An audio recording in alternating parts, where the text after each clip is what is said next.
Radio Claret América presenta Sediento de ti, la palabra, fuente de vida, con el sacerdote misionero claretiano Tony Díaz. Reflexiones diarias del Evangelio. Aquí iniciamos.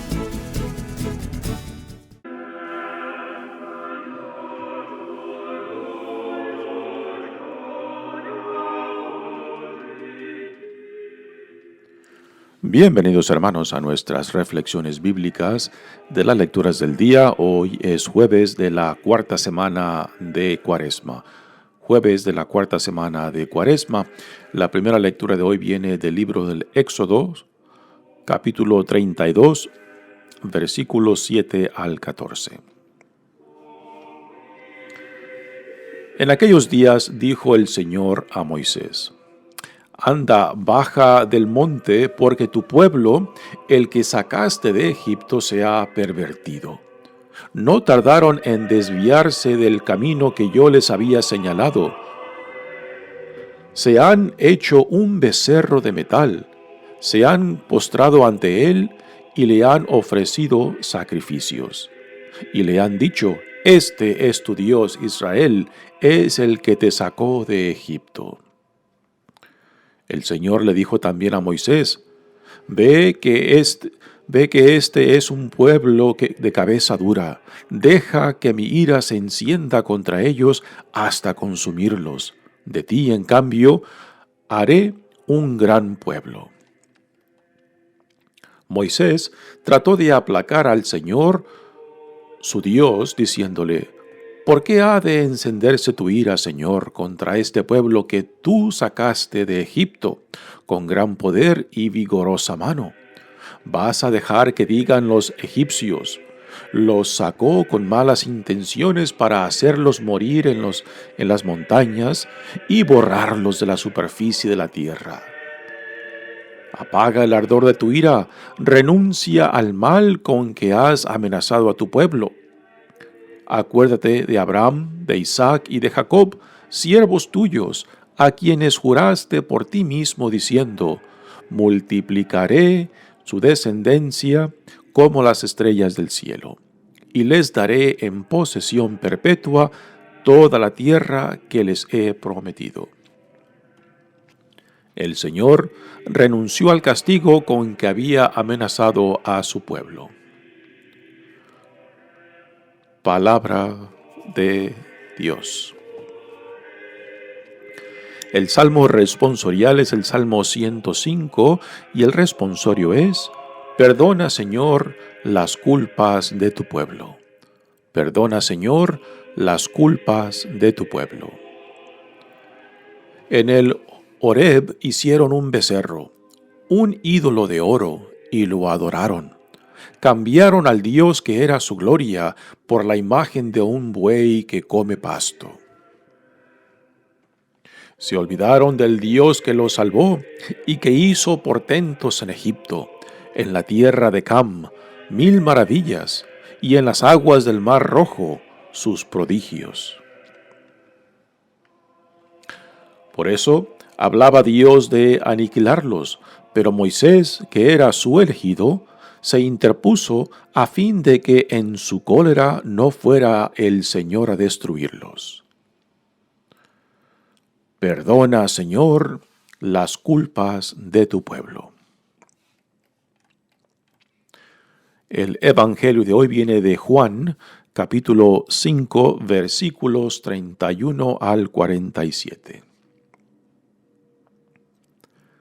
En aquel tiempo Jesús dijo a los judíos: Si yo diera testimonio de mí, mi testimonio no tendría valor. Otro es el que da testimonio de mí, y yo bien sé que ese testimonio que da de mí es válido. Ustedes enviaron mensajeros a Juan el Bautista, y él dio testimonio de la verdad. No es que yo quiera apoyarme en el testimonio de un hombre. Si digo esto, es para que ustedes se salven. Juan era la lámpara que ardía y brillaba, y ustedes quisieron alegrarse un instante con su luz.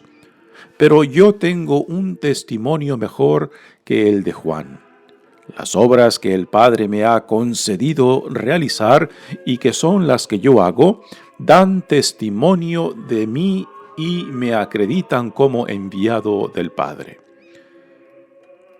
El Padre que me envió ha dado testimonio de mí. Ustedes nunca han escuchado su voz, ni han visto su rostro, y su palabra no habita en ustedes, porque no le creen al que Él ha enviado. Ustedes estudian las Escrituras pensando encontrar en ellas vida eterna. Pues bien, ellas son las que dan testimonio de mí, y ustedes no quieren venir a mí para tener vida. Yo no busco la gloria que viene de los hombres. Es que los conozco y sé que el amor de Dios no está en ellos. Yo he venido en nombre de mi Padre, y ustedes no me han recibido. Si otro viniera en nombre propio, a ese sí lo recibirían. ¿Cómo va a ser posible que crean ustedes que aspiran a recibir gloria los unos de los otros y no buscan la gloria que solo viene de Dios? No piensen que yo los voy a acusar ante el Padre. Ya hay alguien que los acusa, Moisés, en quien ustedes tienen su esperanza. Si creyeran en Moisés, me creerían a mí, porque él escribió acerca de mí. Pero si no dan fe a sus escritos, ¿cómo darán fe a mis palabras? Palabra del Señor. Muy bien, demos comienzo a nuestra reflexión de las lecturas de hoy. Nuevamente les recuerdo que ya estamos en la cuarta semana. Al fin de esta cuarta semana ya, hermanos, queda la semana entrante para entrar a las fiestas más solemnes de nuestra iglesia, Semana Santa, donde seremos testigos, donde viviremos la experiencia de la pasión, muerte y resurrección de nuestro Señor Jesucristo. Sin la resurrección no hay cristianismo. Así que son las fiestas más solemnes en las cuales está enraizada nuestra fe, nuestra esperanza, nuestra vida nueva que Dios nos da en Jesucristo. En la primera lectura, que viene del libro del Éxodo, tenemos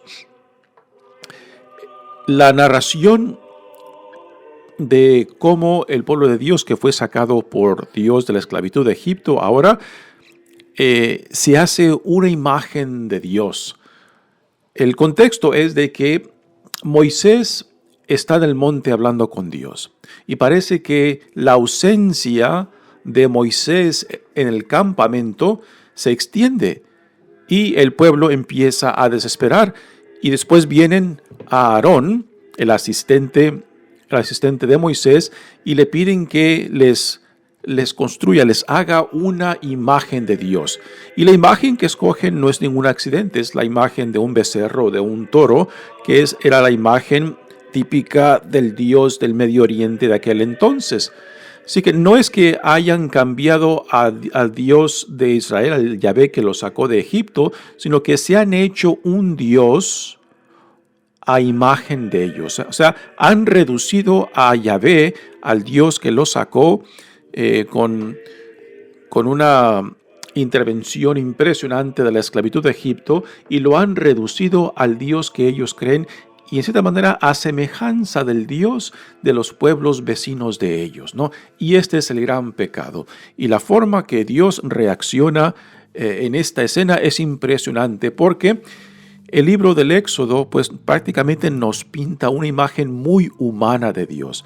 Antropomorfizan la imagen de Dios, lo cual es una contradicción, porque en esta lectura el autor del Éxodo pues está criticando fuertemente al pueblo de Dios porque se ha hecho una imagen de Dios a como ellos lo quieren. Lo han reducido a una imagen similar al Dios del Medio Oriente. Pero igualmente podemos decir que el autor de este libro del Éxodo pues también está creando una imagen de Dios humana al antropomorfizarlo con las cualidades humanas, con las acciones humanas, ¿no? Así que en la superficie parece una contradicción, pero el tema central para nosotros, particularmente durante esta temporada de Cuaresma, es el perdón. Es el deseo de Dios aún de salvarnos de nosotros mismos. Este es el tema central, particularmente dentro de esta temporada de Cuaresma. Pero ahora desempaquemos un poco esta lectura para poder apreciar lo que nos narra y detalles que son interesantes, que nos pueden aún quizás atraer una sonrisa a los labios, pero le repito, esto es en lo superficial. Lo que debemos de quedarnos, el mensaje central es de que Dios quiere salvarnos, aún de nosotros mismos cuando lo rechazamos, cuando le damos la espalda. Esto es un pensamiento que lo tiene Pedro en su carta cuando dice, aunque nosotros le demos la espalda a Dios, Dios no nos dará la espalda. Aunque nosotros lo rechacemos, Él no nos rechazará, ¿no? Porque somos suyos y Dios quiere salvar lo que le pertenece a Él. Quiere que lleguemos a la plenitud de la vida para la cual hemos sido creados. Y este es el tema central de esta temporada de Cuaresma, como preparación para llegar a las fiestas solemnes de Semana Santa. Dice la lectura: en aquellos días dijo el Señor a Moisés: anda, baja del monte, porque tu pueblo, el que sacaste de Egipto, se ha pervertido. Notemos que Dios se ha desligado de este pueblo de cabeza dura, ¿no? Ya no le llama mi pueblo, sino dice tu pueblo, el que tú sacaste de Egipto, le dice a Moisés, ¿no? Así que es una expresión muy humana que nos pinta aquí el autor del libro del Éxodo, de un Dios, en cierta manera, ofendido, ¿no? Y que reacciona apasionadamente rechazando a su propio pueblo, diciéndole, ya no es mi pueblo, es tu pueblo, Moisés, ¿no?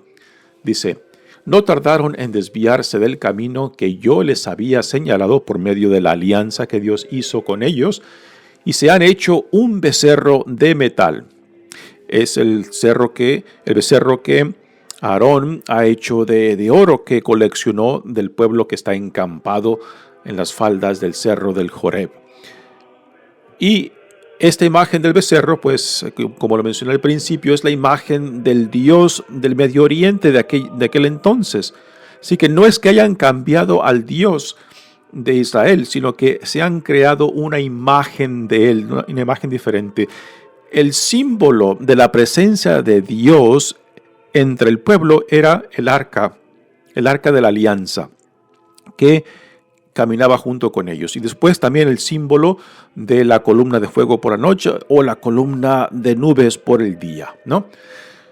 Esos eran símbolos de la presencia de Dios, y aquí el pueblo se ha hecho una imagen del Dios que ellos quieren tener. O sea, han reducido a Dios a sus caprichos, a sus ideas. Y esto nos debe de sonar muy familiar para nosotros, porque también es una gran tentación nuestra reducir a Dios a lo nuestro, reducir a Dios a lo mío, reducir a Dios a como yo lo quiero y no como Él es. Esto lo hacemos muy comúnmente entre nosotros. Pongamos atención cómo a veces queremos reducir a otros, ya sea a nuestras amistades, familiares, amigos o amigas, a las ideas que yo tengo de él o de ella. Esto lo hacemos mucho, ¿no? Y particularmente cuando nos encerramos en estas ideas de que otros tienen que conformarse o asemejarse a lo que yo pienso de ellos, ¿no? Y si esto lo hacemos entre nosotros, pues igualmente lo hacemos con Dios, y esta es la gran ofensa del pueblo de Israel en esta escena, ¿no?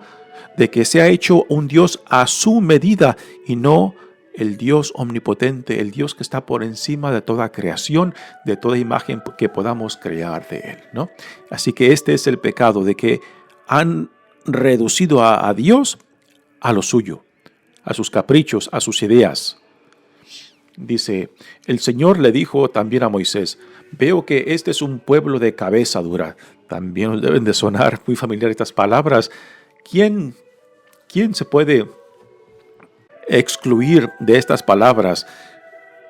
Porque también encajan muy bien en nuestra experiencia de cabeza dura, particularmente cuando tenemos conciencia Tenemos conciencia de a lo que Dios nos llama y sin embargo rehusamos o rechazamos o no queremos vivir según lo que sabemos conscientemente, lo que mi conciencia me dice a lo que soy llamado, a lo que somos llamados como pueblo de Dios, como familia, como persona, ¿no?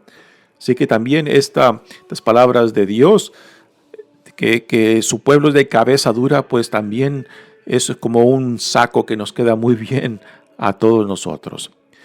Y ahora viene como el autor de este libro, pues antropomorfiza a Dios, dándole características y comportamientos muy humanos. Dice, deja que mi ira se encienda contra ellos hasta consumirlos. De ti, en cambio, haré un gran pueblo. Así que la imagen que nos pinta el autor es de un Dios que se deja dominar por su ira, ¿no? Y lo impresionante es de que de Moisés pinta una imagen muy positiva. Aquí la persona en esta escena que tiene más control de sí mismo es Moisés. Dios parece que pierde control de sí mismo y Moisés tiene que intervenir para calmar la ira de Dios, ¿no? O sea, en la superficie podemos decir que estas imágenes con las cuales juega el autor de este libro, pues se contradice a sí mismo, ¿no? Al crear una imagen literaria, o sea, antropomorfizar a Dios con cualidades y características humanas, lo cual contradice de que el mandamiento de Dios de no tener imágenes de Dios, ¿no? En este caso es una imagen literaria al describir a Dios con cualidades y características humanas. Moisés ahora interviene, el gran intercesor entre Dios y su pueblo. Dice, Moisés trató de aplacar al Señor, su Dios, diciéndole, ¿por qué ha de encenderse tu ira, Señor, contra este pueblo que tú sacaste de Egipto? Recordemos al principio, dice, que Dios le dice a Moisés, el pueblo que tú sacaste de Egipto. Ahora Moisés le dice, no, este es el pueblo que tú sacaste de Egipto, ¿no? Le quiere recordar a Dios, en cierta manera, la alianza que Dios ha hecho con su pueblo, que es su pueblo, que fue Dios quien lo sacó de Egipto. Así que en esto, el autor de este libro de Éxodo pinta una imagen mucho más favorable, mucho más positiva de Moisés que de Dios mismo. Dice, Egipto con gran poder y vigorosa mano. Va a dejar que digan los egipcios, los sacó con malas intenciones para hacerlos morir en las montañas y borrarlos de la superficie de la tierra. Apaga el ardor de tu ira. Aquí está Moisés interviniendo con Dios por su pueblo. Renuncia al mal con que has amenazado a tu pueblo, le dice Moisés a Dios, ¿no? Acuérdate de Abraham, de Isaac y de Jacob, siervos tuyos, a quienes juraste por ti mismo, diciéndoles, multiplicaré su descendencia como las estrellas del cielo y les daré en posesión perpetua toda la tierra que les he prometido. Así que Moisés aquí es el que tiene más control de sí mismo, es el que interviene por el pueblo de Dios, es el que calma la ira de Dios, ¿no? Ahora, ¿cuál es el mensaje central para nosotros, particularmente en esa temporada cuaresmal? Es de que Dios desea reconciliarnos, desea salvarnos de nosotros mismos. Aún varios de los salvos nos dice que la ira del Señor se enciende, pero que así como de rápido que se enciende, así de rápido también se apaga. Así que la ira del Señor no perdura para siempre, ¿no? Y esto nos puede ayudar cuando tenemos esta idea de que Dios está enojado con nosotros, o de que Dios se ha ido, de que Dios está enfadado, ¿no? Pues esta lectura, esta narración nos recuerda que la ira del Señor no dura por mucho tiempo, ¿no? Y debe ser un cierto consuelo, ¿no? Para no encerrarnos y hacernos la víctima pensando de que nuestros pecados son tan grandes que ni siquiera Dios puede con ellos, ¿no? Así que esta lectura nos recuerda de que el Señor, aunque pueda reaccionar apasionadamente como lo describe esta lectura, también tiene el deseo de salvarnos de nosotros mismos, de perdonarnos, de reconciliarnos para que regresemos a Él. Muy bien, pasemos ahora al Evangelio de hoy que viene de Juan. Es la continuación. Desde este lunes de esta semana hemos venido leyendo del Evangelio de Juan y aquí nuevamente lo tenemos en una escena de conflicto con los líderes de la comunidad judía.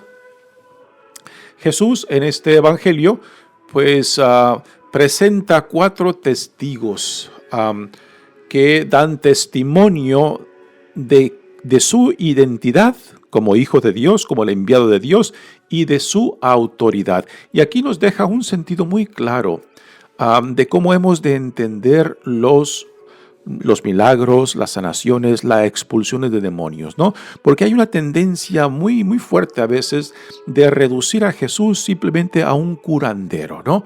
De que Jesús está ahí para hacer milagros, para sanar, ¿no?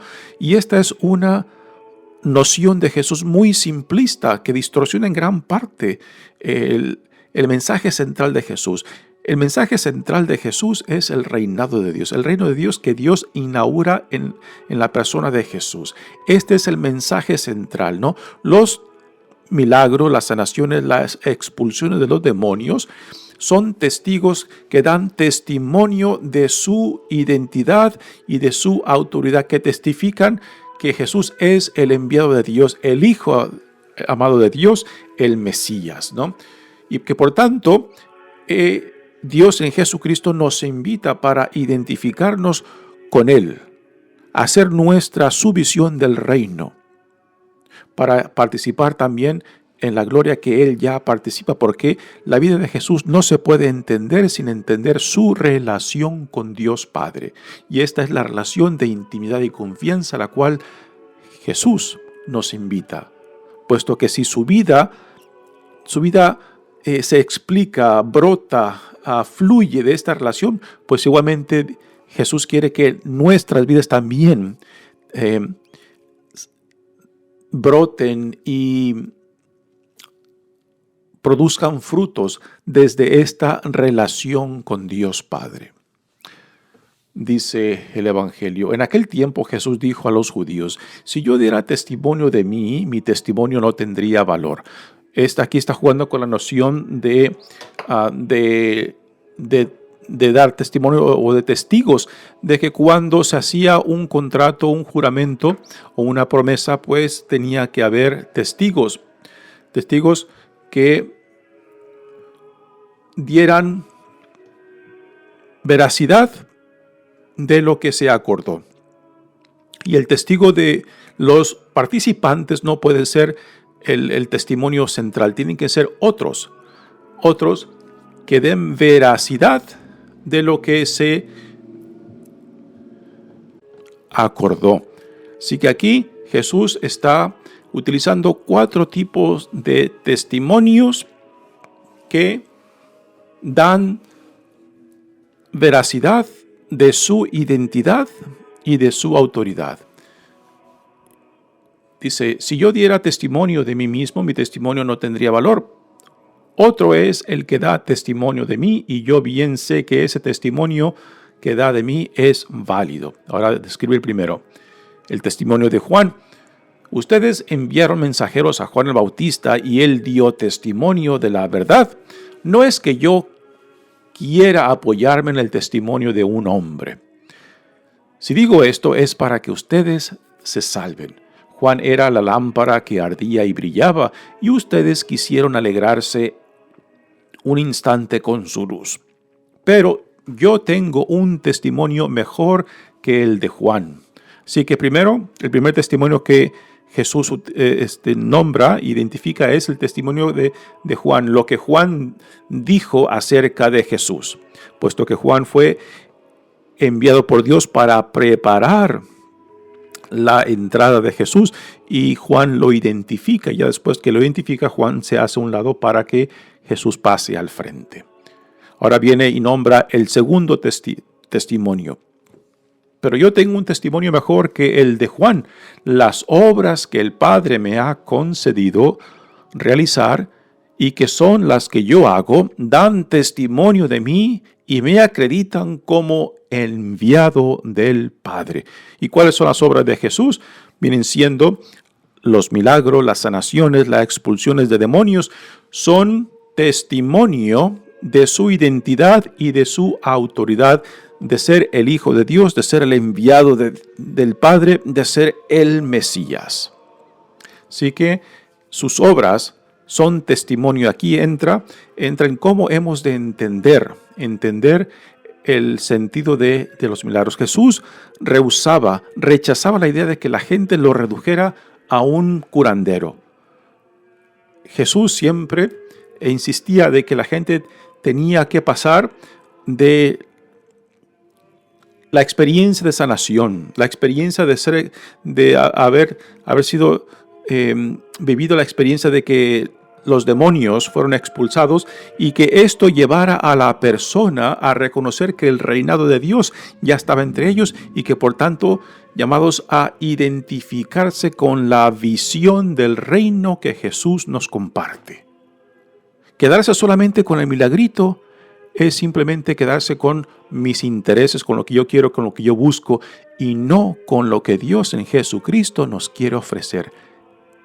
El reino, la visión del reino, que al hacerla nuestra, que al identificarnos entonces nos hacemos ciudadanos de este reino, copartícipes con Cristo de esta nueva realidad inaugurada en Él.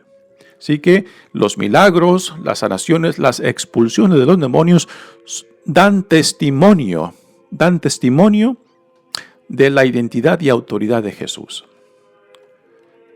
Ahora viene el tercer testimonio. Dice, el Padre que me envió ha dado testimonio de mí. Ustedes nunca han escuchado su voz, ni han visto su rostro, y su palabra no habita en ustedes, porque no le creen al que Él ha enviado. O sea, porque no conocen al Padre, tampoco conocen al Hijo. Y si rechazan al Padre, pues van a rechazar también al Hijo. Así que es una crítica muy fuerte de Jesús en contra de sus adversarios, de aquellos que lo rechazan, de aquellos que a últimas lo condenarán y lo entregarán para ser crucificado. Ahora, ¿a qué hace referencia Jesús cuando dice, ustedes nunca han escuchado su voz, ni han visto su rostro? Quizás hará referencia, por ejemplo, a la transfiguración o a lo que Dios dice cuando Jesús es bautizado.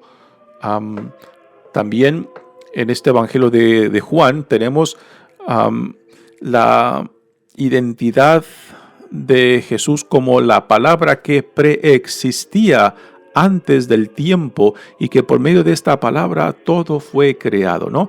Así que Jesús, identificado plenamente, particularmente en este Evangelio de Juan, con la divinidad de la palabra del Hijo, es una identidad en la cual el Hijo está totalmente identificado con el Padre. El Hijo totalmente conoce al Padre, ¿no? Y esto es a lo que Él se refiere.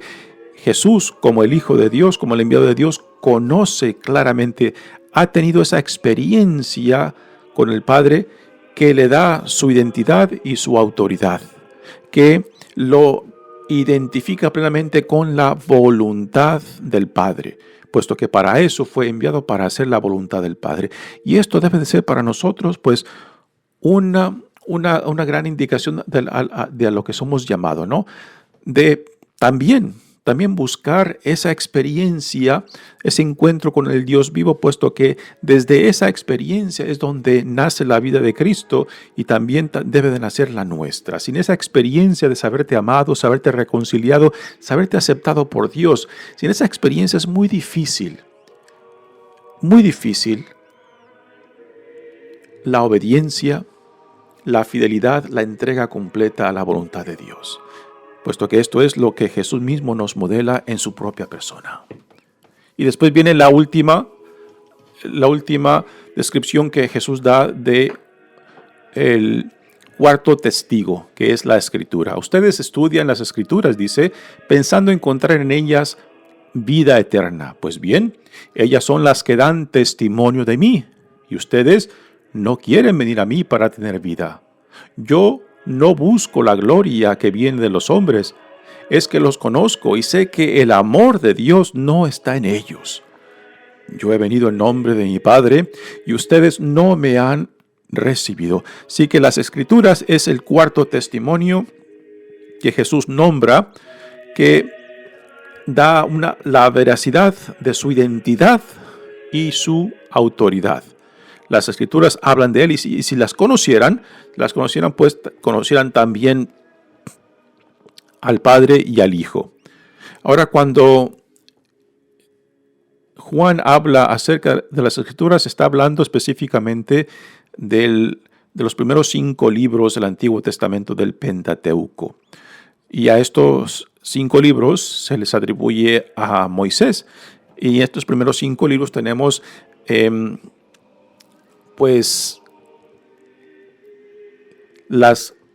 contenido de la ley mosaica. Tenemos el pacto que Dios hizo con Moisés para que estas leyes, esta alianza fuera la guía de su pueblo, para que fuera un pueblo llamado a ser una atracción para otros pueblos y también llegaran a conocer a Dios. Esta fue la vocación original de Israel. Esta también es la vocación nuestra, ¿no? De ser testigos en el mundo para que otros también lleguen a conocer a Dios y al conocerlo, amarlo y al amarlo, servirlo, el cual es nuestra vocación por excelencia. Así que la Escritura también es el cuarto testigo que da veracidad de la identidad de Jesús. Dice, no piensen que yo los voy a acusar ante el Padre. Ya hay alguien que los acusa, Moisés, en quien ustedes tienen su esperanza. Si creyeran en Moisés, o sea, en los primeros 5 libros, el Pentateuco, creyeran en mí, porque él escribió acerca de mí. Pero si no dan fe de sus escritos, ¿cómo darán fe a mis palabras? Mi nombre es Padre Tony Díaz, misionero claretiano. Que Dios los bendiga.